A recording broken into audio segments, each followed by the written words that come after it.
our distinguished guest of honor and speaker, Mrs. Seferina C. Saludes. To our diligent and hard-working school directress, Mrs. Beatriz A. Mekel. To our industrious and dedicated teachers.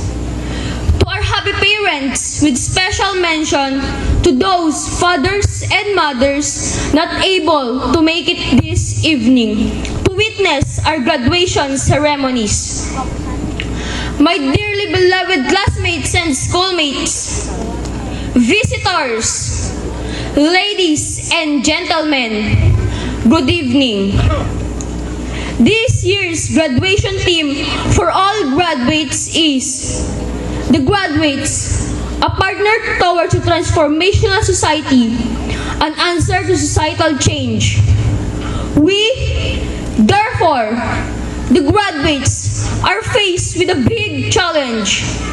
We may be young in age, but our lives have already received preparation from our parents and teachers to meet problems and conflicts we meet on our way. Through their dedicated efforts, they transform young, naughty, and responsible toddlers into responsible, committed, dedicated, and God-fearing individuals that we are now, and have implanted into our minds and hearts the love for country and service to fellow men beyond reproach.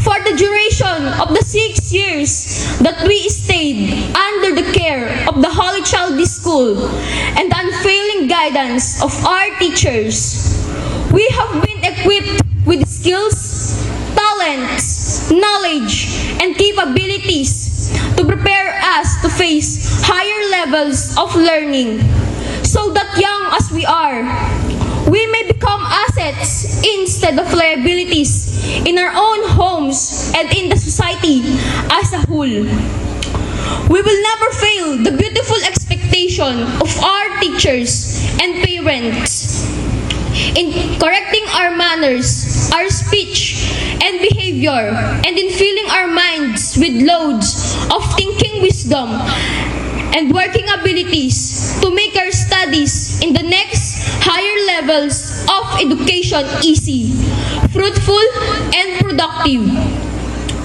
For your love, your guidance, your tolerance, and expertise unselfishly shared with us. We say to our teachers, thank you, sirs, thank you, madams.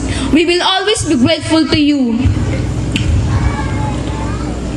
To our parents, fathers, and mothers who have braved the hardships and difficulties of providing for our school needs, we are doubly grateful.